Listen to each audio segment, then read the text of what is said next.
وَسَيَعْلَمُ الَّذِينَ ظَلَمُوا آلَ مُحَمَّدٍ يَنْقَلِبُونَ پروردگار اس عظیم و جلیل پرسے کو اپنی بارگاہ میں قبول فرما لے. چہاردہ معصومی کا واسطہ جتنی آنکھیں نم ہیں دل مغموم ہیں ہاتھ اٹھے میں چہاردہ معصومی کا واسطہ ان سب کی حوائج شرعیہ کو قبول فرما.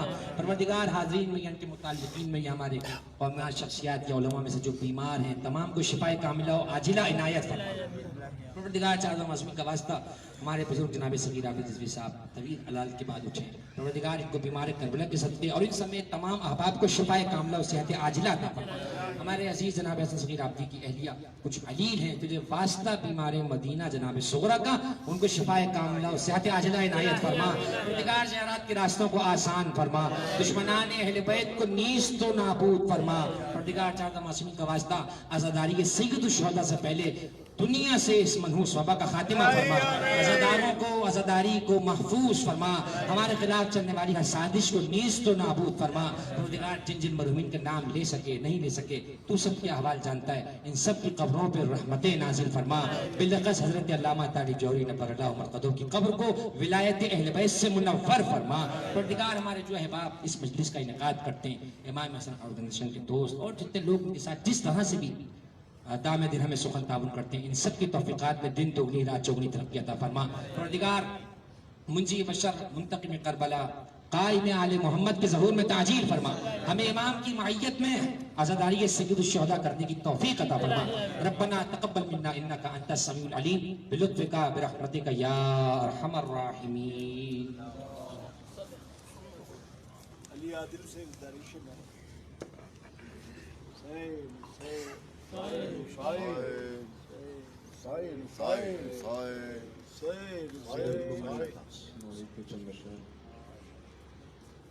باد عاشور اصغر کی ماں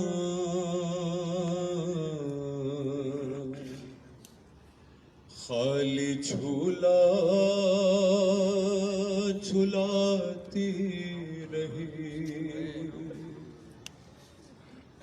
باد عاشور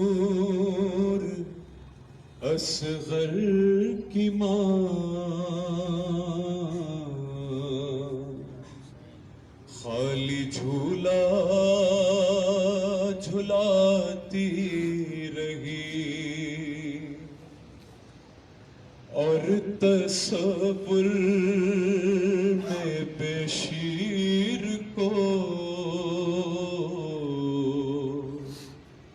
رو کے لوری سناتی رہی.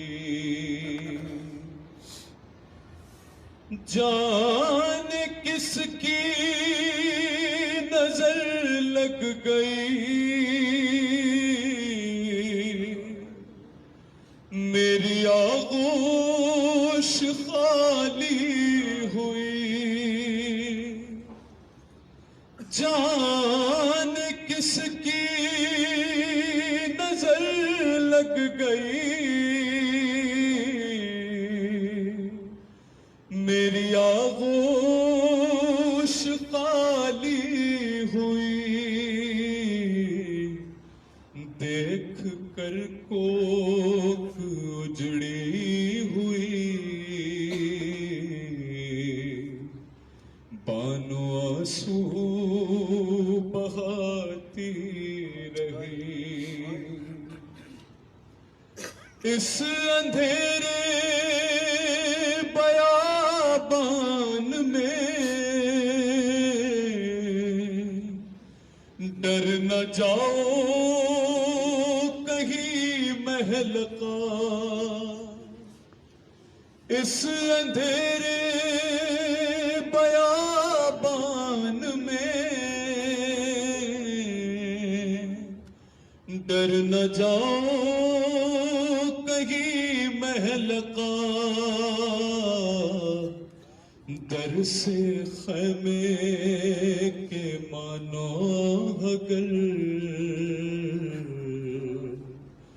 یہ صدائیں لگاتی رہی.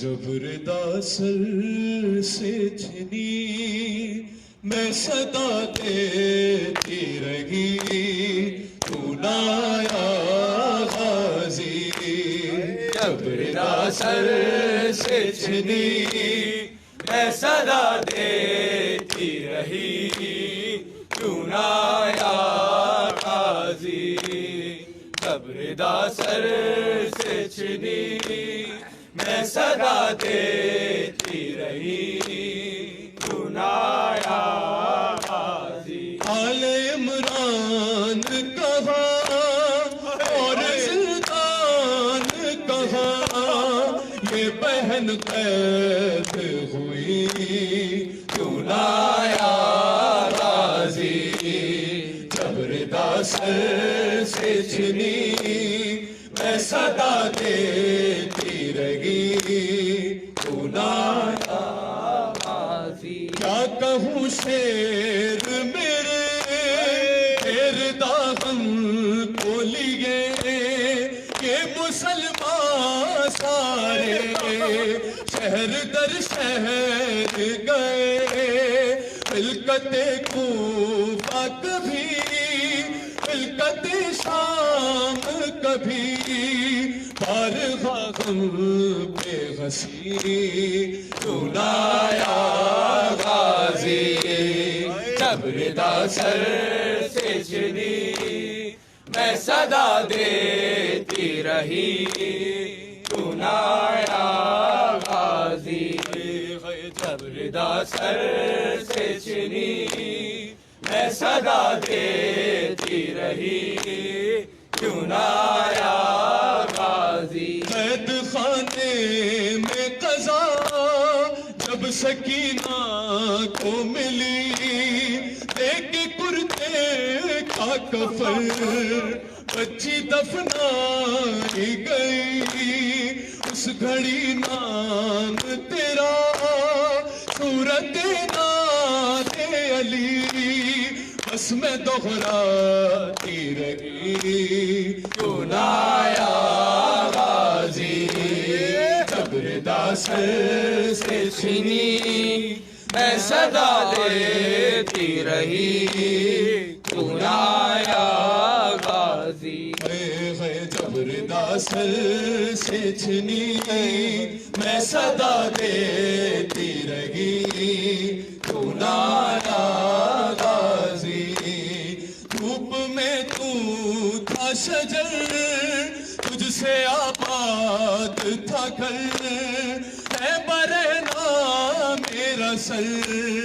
کیا نہیں تجھے کو خبر اے علمدار وفا اس بہن کو باخدا تجھ سے ڈھارس تھی بڑی تو نہ آیا غازی جب ردا سر سے چھنی میں صدا دیتی رہی تو نہ آیا غازی رویا ریحان قلم کر کے یہ بات رقم خون میں ڈوب گیا میرے غازی کا علم زخمی زینب کا جگر خوف شاشا کا سر آئے خیموں میں شقی کیوں نہ آیا غازی جب ردا سر سے چھنی میں صدا دیتی رہی کیوں نہ آیا غازی محمد وآل محمد سلام